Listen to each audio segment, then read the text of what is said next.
mayam tu sudah di igal atau ayu kira dia kan tong lagi igal tu he lala ikut ke kot lah salam man mungkin kot benar tu tong amaga ada hendak yang kan tahu tu tong tu sudah tu macam saya lagi ya itu macam usiak ti ko Delhi jida ne he na marang kai lei khoi rom dana khoi le kai daga ti usiak ken thingai na kan tahu tu sendang dang khara na tana sida di usiak makan pai tena waga jadi buku kuya mang lagi ranung dang di hakchang am da bagi ising sai bi da bne aduna pot makong je khara kang lei sida loin kang lei re nung dang he chai bne dengan rang hakchang khara nuai tien to bagi makong pungkang kang je nung dang khak chai hok da bagi sanda ga Saya nak jadi, nasi dak sidi kui jeli sing cai tu gitu. Hek tu kui nak cai tu betul betul terang anang dak cai hok dah ini. Sidi papai je luton dak. Tu aina atai kakali je atai gina tiada. Pot atai jadi kon kena tahu juai, kupa juai bukan nung sahaja kerja.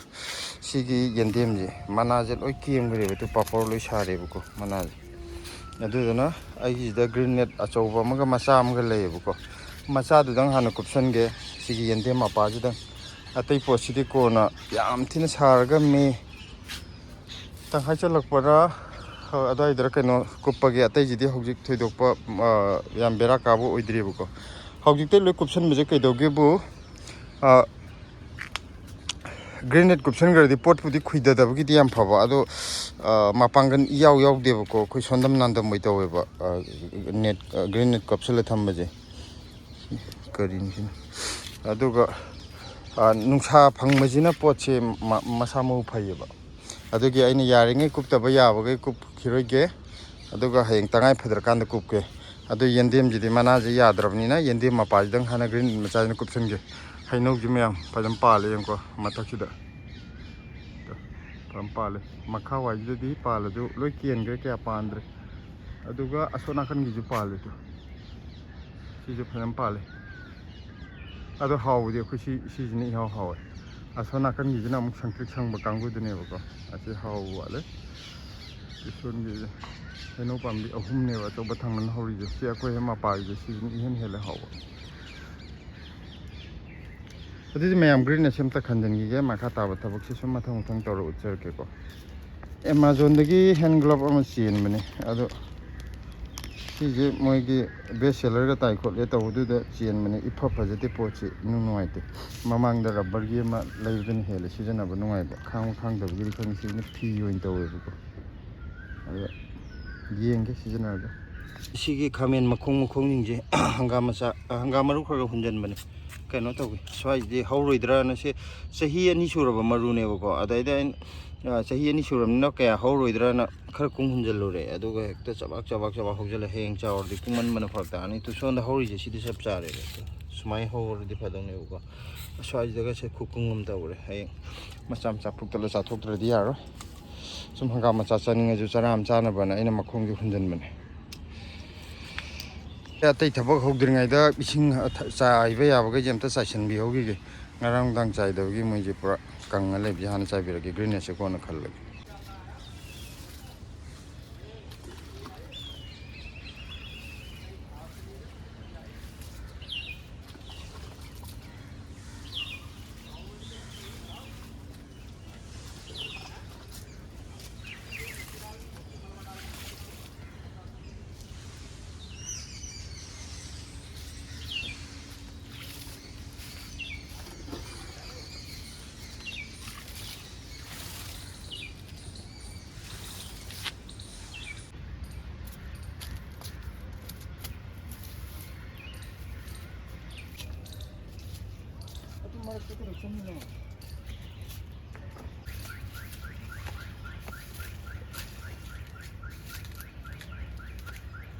Malat ko sang ano umurupan ko joy.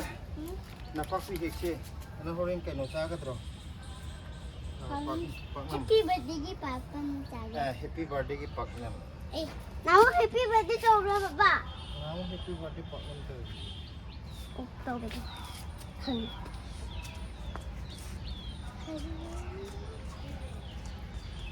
kanoge sagal amino ko napaki je mana je berbeda dal ko yang picat lagi ko sintu ni ko dibu nomi aja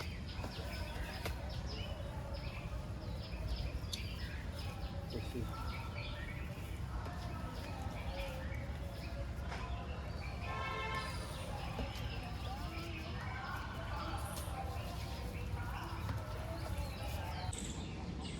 nungsa da sana ga no thito urum da changjelo nungsa da thuido sai urum da to sagar ji da akhoi na urum da leina honai nang na sab da urum da chang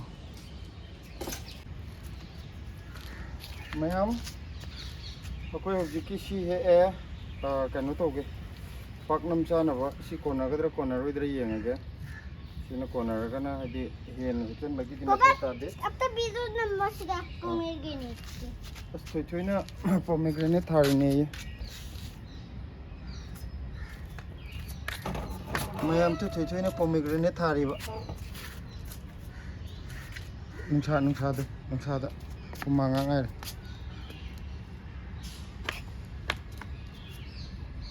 in masado si kainogi yende mapai dang khanjale nungsa dai ge kudu thoi thoi tu uche chonga yam la tu chonga ni adalai uche tu chonga ko khangbra chonga adana yendem je kathek makhar pharani sona kandagi lai ngai dadi ujina mu khumme bako asona kan ji khatane bi yai ri je adai sondai de mu yum mathaki jina mu khumjalaga mu yai deba maraki sida yai ri ngai nungsa je sida thoi ngai marak sida ne yai raga mana ke mi je ado smai khumjala di ke makhar phar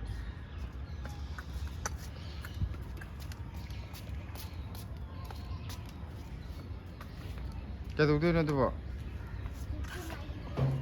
aji napakpi khatang di he aji kona gadra kona roi dro ren chila da hunga kona roi do warga na kharam he ni ada aina sige he pangnam cha ge tom mayam sogri je hana unaga una na makha mayam hapu ge leba ki kiteng kiteng tor tha gi bne ko adu jona hogi ki sogri je sok chla bni na leba ki khara hapun gi de ya tre ba aji sogri na ngam ko ta le sida leba extra tam bne si kiteng kiteng mo ko hapun gi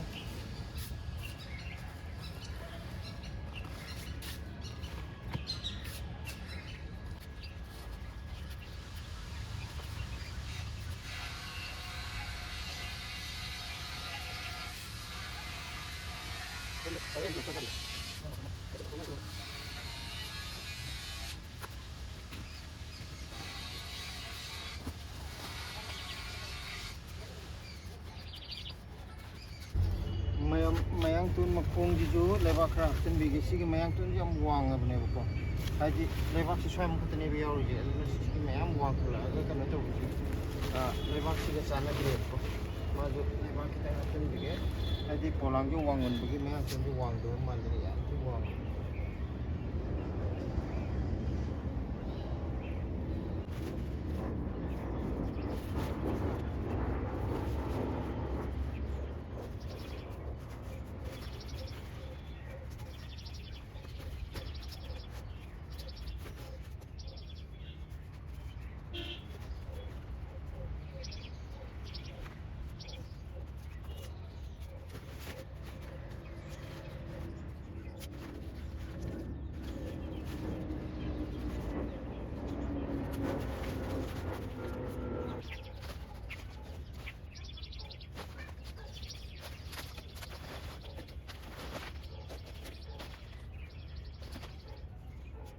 mayam ngasidi andak andaki ahan ba kaino paknam jage maroi na pak bidi loi gidore mayam pa bodo paknam ta jage to je ta lai ba sidai dana mayam to lo mayam to nyam pharu ne tu ne ina handak thok dai khara yon ya ni sidi lisangar ni ni tora adu mayam akhoi da mayam to hang ji mayam to pam yam yaw ni pu irab ne hang ji mayam to kam kan da as Facebook ka ina ngarang thagat ba hekta mi je ang dumaina ang te like tarog dari nga mayam to ndro ano da hawa jayon bai do ꯂꯥꯏꯛꯇꯗ 1,000 ꯌꯧꯈ꯭ꯔꯦ ꯑꯗꯣ ꯍꯧꯖꯤꯛ ꯀꯔꯝ ꯀꯥꯟ ꯐꯪꯗꯣꯏꯅꯣ ꯌꯥꯝ ꯍꯪꯉꯦꯕ ꯍꯥꯏꯕꯒꯤ ꯌꯥꯝ ꯍꯪꯕꯗꯣ ꯁꯕꯗꯔꯖꯪꯗ ꯊꯕꯛ ꯇꯧꯋꯤ ꯑꯗꯨ ꯇꯧꯋꯤ ꯑꯩꯉꯣꯟꯗꯁꯨ ꯌꯥꯎꯔꯛꯏ ꯌꯨꯇ꯭ꯌꯨꯕꯇꯁꯨ ꯃꯥꯙꯕꯤꯌꯥꯅꯒꯒꯤ ꯑꯗꯨꯁꯨ ꯃꯌꯥꯝ ꯅꯠꯇꯦ ꯍꯪꯉꯦꯕꯀꯣ ꯅꯍꯥꯟꯈꯩ ꯃꯌꯥꯝ ꯊꯥꯒꯠꯄꯗꯣ ꯆꯠꯂꯦ ꯑꯗꯨꯃꯥꯏꯅ ꯆꯠꯄ ꯌꯥꯎꯗꯦ ꯍꯟꯗꯛꯀꯤꯅ ꯍꯦꯜꯂꯦꯕ ꯃꯌꯥꯝ ꯂꯥꯛꯀꯤ ꯔꯦꯁꯄꯣꯟꯁ ꯄꯤꯔꯛꯄꯗꯣ ꯉꯁꯤ ꯊꯣꯛꯂꯛꯀꯗ꯭ꯔꯥ ꯀꯥꯏꯅ ꯍꯪꯉꯛꯄ ꯃꯤꯒꯁꯨ ꯌꯥꯎꯏ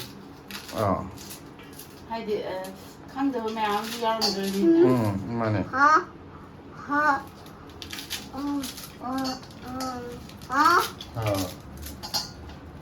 ꯀꯟꯇꯦꯛ ꯅꯝꯕꯔ ꯄꯤꯔꯛꯑꯣ ꯁꯤꯅ ꯑꯩꯉꯣꯟꯗꯁꯨ ꯍꯪꯉꯛꯄ ꯌꯥꯎꯅ ꯀꯟꯇꯦꯛ ꯅꯝꯕꯔ ꯑꯃ ꯍꯥꯏꯗꯤ ꯍꯪꯉ ꯂꯥꯛꯅꯕꯩꯗꯣ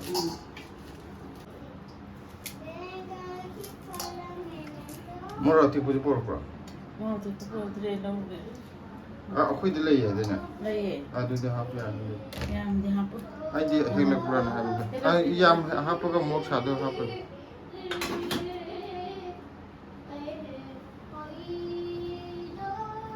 ꯃꯌꯥꯝ ꯁꯤꯁꯤꯅ ꯃꯥꯏꯔꯦꯟ ꯃꯔꯨ ꯊꯝꯃꯤꯅꯤꯀꯣ ꯃꯥꯏꯔꯦꯟ ꯃꯔꯨꯁꯤ ꯃꯌꯥꯝ ꯍꯥꯏꯐꯦꯠ ꯉꯧꯊꯣꯛꯑꯦꯗꯅ ꯑꯗꯨꯒ ꯀꯩꯅꯣ ꯇꯧꯕ ꯁꯤꯁꯦ ꯍꯥꯟꯅ ꯐꯖꯅ ꯀꯪꯍꯜꯂꯅꯤ ꯑꯗꯨꯒ ꯍꯥꯏꯐꯦꯠ ꯉꯧꯊꯣꯛꯑꯒ ꯉꯧꯕꯗꯤ ꯊꯥꯎꯗꯣ ꯉꯧꯕ ꯅꯠꯇꯦꯀꯣ ꯑꯩꯈꯣই ꯊꯣꯏꯗꯤꯡ ꯉꯧꯕꯗ ꯑꯗꯨꯃꯥꯏꯅ ꯉꯧꯔꯒ ꯁꯨꯔꯒ ꯆꯥꯕ ꯑꯗꯨ ꯀꯩꯅꯣ ꯇꯧꯕꯅꯤ ꯊꯣꯏꯗꯤꯡ ꯁꯨꯕ ꯆꯥꯕ ꯆꯞ ꯃꯥꯟꯅꯕꯅꯤ ꯌꯥꯝ ꯍꯥꯎꯕꯅꯤ ꯁꯤ ꯀꯩꯅꯣꯒꯤ ꯃꯆꯟꯁꯤ ꯂꯩꯔꯦ ꯃꯌꯥꯡꯇꯣꯟ ꯀꯔꯤ ꯀꯔꯥ ꯐꯖꯔꯦꯀꯣ ꯄꯥꯛꯅꯝꯒꯤ ꯍꯥꯞꯅꯅꯕ ꯄꯄꯥꯁꯦ ꯌꯨꯕꯤꯒꯤ ꯅꯥꯃꯛ ꯂꯥꯏꯗ ꯀꯠꯄ ꯂꯣꯏꯈ꯭ꯔꯦ ꯑꯃꯨꯛ ꯑꯩꯈꯣꯏ ꯌꯨꯕꯤ ꯆꯥꯗꯣꯏꯅꯦ ꯖꯣꯏ ꯀꯠꯄꯒꯤ ꯌꯨꯕꯤꯅꯦ ꯏꯁꯤꯡꯁꯨ ꯊꯛꯇꯧꯕꯅꯦ ꯖꯨꯁ ꯊꯛꯇꯧꯕꯅꯦ ꯌꯨꯕꯤꯒꯤ ꯖꯨꯁ ꯌꯨꯕꯤ ꯃꯍꯤ ꯀꯣ ꯁꯤ ꯀꯅꯥ ꯀꯅꯥ ꯊꯛꯀꯅꯤ ꯅꯪ ꯊꯛꯄ ꯌꯥꯎꯒꯗ꯭ꯔꯣ ꯑꯩꯈꯣই ꯅꯪ ꯄꯥꯝꯖꯕ꯭ꯔꯣ ꯁꯤꯁꯦ ꯑꯩ ꯄꯥꯝꯃꯦ ꯄꯥꯝꯃꯦ ꯃꯥꯒꯤ ꯄꯨꯛ ꯃꯅꯨꯡꯗ ꯊꯣꯛꯂꯛꯑꯦ ꯌꯨꯕꯤꯒꯤ ꯄꯨꯛ ꯃꯅꯨꯡꯗ ꯊꯣꯛꯂꯛꯑꯦꯕꯀꯣ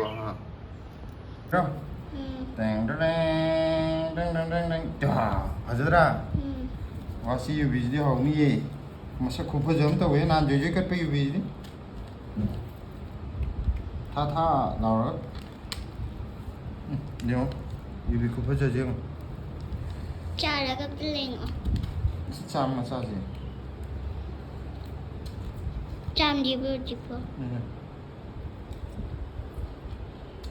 ꯍꯥꯎꯋꯦ ꯍꯥꯎꯇ꯭ꯔꯣ ꯁꯤ ꯍꯟꯗꯛꯀꯤ ꯐꯣꯏꯜꯁꯦ ꯃꯃꯥꯡꯒꯤꯗꯨꯒ ꯃꯥꯟꯅꯗꯤꯌꯦ ꯇꯨ ꯇꯔꯥ ꯀꯩꯅꯣꯝ ꯇꯧꯕ ꯑꯃ ꯌꯥꯎꯔꯤ ꯁꯤꯁꯦ ꯑꯩꯅ ꯈꯟꯕꯗꯅꯦ ꯃꯈꯟ ꯃꯈꯟ ꯑꯣꯏꯔꯝꯒꯅꯤ ꯃꯥꯒꯤꯁꯦ ꯁꯤꯅ ꯈꯔ ꯊꯥꯔꯝꯒꯗ꯭ꯔꯅ ꯂꯩꯔꯛꯄꯅꯦ ꯄꯩꯁꯥꯁꯨ ꯃꯥꯅ ꯇꯥꯡꯉꯦ ꯀꯩꯅꯣ ꯇꯧꯕꯗꯣ ꯑꯩꯈꯣꯏꯅ ꯃꯁꯥꯒꯤ ꯀꯛꯅꯕ ꯌꯥꯎꯖꯔꯛꯄ ꯃꯥꯟꯕ ꯋꯥꯅꯤ ꯃꯃꯥꯡꯒꯤꯗꯨꯅ ꯃꯥꯅꯦ ꯑꯩꯈꯣꯏꯅ ꯃꯁꯥꯒꯤ ꯀꯛꯅꯕꯅꯦ ꯔꯦꯇꯤꯒꯤ ꯇꯥꯏꯞꯅꯦꯕ ꯃꯥꯏꯁꯦ ꯅꯪ ꯇꯔꯥ ꯍꯥꯏꯕꯗ ꯔꯦꯇꯤꯒꯤ ꯇꯥꯏꯞꯅꯦ ꯀꯩꯅꯣ ꯇꯧꯔꯁꯤꯀꯣ ꯃꯌꯥꯝ ꯑꯩꯈꯣꯏꯒꯤ ꯌꯥꯏꯉꯪꯂꯥꯗꯁꯨ ꯑꯀꯪꯕ ꯊꯝꯕꯗꯣ ꯍꯟꯗꯛ ꯂꯣꯏ ꯂꯣꯏꯊꯣꯛꯈ꯭ꯔꯦꯕꯀꯣ ꯑꯗꯨꯒꯤ ꯄꯥꯛꯅꯝ ꯆꯥꯕꯒꯤ ꯌꯥꯏꯉꯪꯂꯥꯁꯨ ꯂꯩꯇ꯭ꯔꯕꯅꯤꯅ ꯁꯤꯁꯤꯅ ꯑꯣꯏꯅ ꯇꯧꯔꯕ ꯃꯌꯥꯝ ꯄꯥꯛꯅꯝ ꯍꯧꯖꯤꯛ ꯃꯨꯜꯂꯦ ꯑꯁ ꯁꯥꯕ ꯃꯩꯊꯛꯇꯒꯤ ꯄꯨꯊꯔꯛꯄꯅꯤꯅ ꯍꯪꯗ꯭ꯔꯁꯨ ꯌꯥꯔꯦꯗ꯭ꯔꯣ ꯐꯖꯔꯦ ꯄꯤꯔꯕꯅꯦ ꯄꯥꯛꯅꯝꯗꯤ ꯆꯥꯅꯤꯡꯕ ꯑꯃꯨꯛꯇ ꯇꯥꯟꯖꯥꯁꯨ ꯐꯔꯛ ꯇꯥꯕꯒꯤꯀꯣ ꯌꯥꯏꯉꯪꯂꯥꯒ ꯂꯣꯏꯊꯣꯛꯈꯤꯕꯁꯤꯗ ꯁꯨꯝ ꯂꯩꯅꯕꯅꯦ ꯑꯗꯣ ꯉꯁꯤꯗꯤ ꯄꯦꯄꯔ ꯐꯣꯏꯜꯗ ꯑꯣꯏꯅ ꯇꯧꯔꯦ ꯑꯦꯂꯨꯃꯤꯅꯤꯌꯝ ꯐꯣꯏꯜ ꯅꯠꯇꯦ ꯑꯩꯈꯣꯏꯗꯤ ꯄꯦꯄꯔ ꯐꯣꯏꯜꯗ ꯑꯣꯏꯅ ꯅꯝꯊꯔꯦ ꯁꯧꯒ꯭ꯔꯤ ꯊꯣꯡꯕ ꯑꯃꯒ ꯆꯥꯔꯗꯤ ꯁꯧꯒ꯭ꯔꯤꯁꯨ ꯆꯥꯕ ꯌꯥꯔꯅꯤ ꯆꯔꯥ ꯑꯃꯁꯤꯅ ꯑꯩ ꯉꯁꯥꯏ ꯂꯩꯕꯥꯛ ꯃꯈꯣꯡ ꯂꯣꯏ ꯊꯝꯖꯟꯕꯤꯔꯣ ꯁꯧꯒ꯭ꯔꯤ ꯑꯃ ꯃꯄꯥꯟ ꯁꯥꯠꯂꯧꯕꯅꯦ ꯐꯖꯅ ꯑꯩ ꯅꯝꯃꯛꯀꯦ ꯇꯧꯔ ꯀꯥꯎꯔꯦ ꯉꯁꯥꯏ ꯍꯣꯔꯦꯟ ꯅꯝꯒꯦ ꯑꯩ ꯈꯜꯂꯦꯕꯀꯣ ꯁꯤ ꯃꯆꯥ ꯃꯆꯥ ꯍꯦꯛ ꯍꯧꯕꯒ ꯀꯩꯅꯣ ꯃꯆꯥ ꯃꯆꯥ ꯌꯥꯝ ꯄꯣꯝꯃꯦꯕꯀꯣ ꯃꯔꯨꯗꯣ ꯃꯄꯥꯟ ꯁꯥꯠꯂꯝꯗꯥꯏꯒꯤ ꯑꯁꯣꯝ ꯃꯄꯥꯟ ꯆꯥꯔꯨꯁꯤ ꯆꯥꯊꯗꯣꯔꯦ ꯁꯤꯗ ꯂꯩꯔꯦ ꯑꯁ ꯄꯥꯛꯅꯝꯁꯤꯗꯤ ꯐꯖꯔꯦ ꯑꯝꯇ ꯍꯥꯏꯔꯛꯑꯣ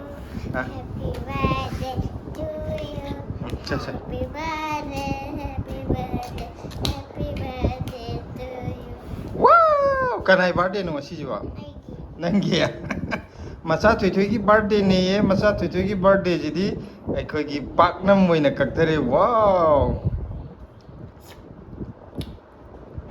ꯍꯥꯎꯗꯧ ꯃꯥꯟꯕ꯭ꯔꯣ ꯅꯪꯗꯤ ꯍꯨꯏꯅꯥꯎ ꯃꯥꯜꯂꯦ ꯀꯅꯥ ꯀꯩꯅꯣ ꯄꯣꯔꯛꯏꯕꯣ ꯁꯤꯗ ꯔꯣꯇꯤ ꯍꯥꯞꯄꯦ ꯑꯣ ꯄꯦꯄꯔ ꯐꯣꯏꯜꯗ ꯔꯣꯇꯤ ꯍꯥꯞꯄ ꯄꯣꯔꯛꯏꯕ ꯑꯩꯉꯣꯟꯗ ꯍꯥꯏꯗꯣ ꯀꯩꯅꯣ ꯃꯃꯥꯗ ꯍꯥꯏꯒꯗꯧꯅꯤ ꯀꯩꯅꯣ ꯑꯩꯅ ꯍꯥꯏꯗ꯭ꯔꯁꯨ ꯅꯪꯅ ꯍꯥꯏꯕ ꯌꯥꯗ꯭ꯔꯣ ꯑꯩꯅ ꯑꯃꯨꯛ ꯏꯟꯗꯥꯏꯔꯦꯛꯂꯤ ꯀꯩꯗꯧꯕꯩ ꯃꯃꯥꯗ ꯑꯃꯨꯛ ꯍꯥꯏ ꯆꯠꯇꯣꯏꯅꯣ Nang direct mama da hayu kaino. Nang paknam chagadra. Chagadra charidra. Birthday ki paknam je chagadra charidra. Tum hogolak ki phajab loire ma chathoi. Oh, kaino si ha ko.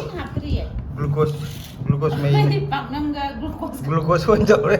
Changang no dre. Nimsa sai na glucose ho tok tare. Plum Street.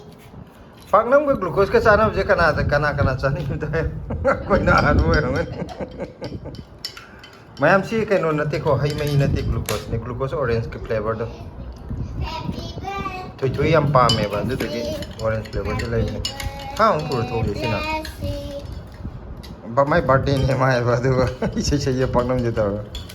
Ai zagi hada birthday da pastry do inga an ma birthday cake ka inga ma Ade. Kana lai. Paknam mo ikak ko di. Paknam mo inga kira mata. Birthday ni mita paknam ka kira ma sa thwa. Ke ka lo re ke no ke. Ke ang tele video ba.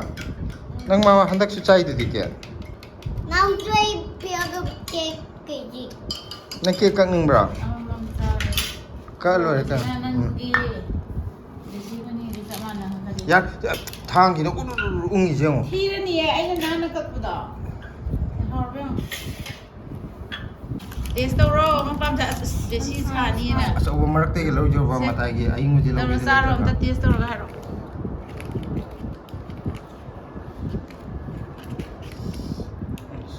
Hawa. Taura. Ha. Kan ta ka da am ha. Mathangdadi Ka ha. inang pi ma kaura pijage hadi madi sum saramoi haba nai pijage ya halaba yarage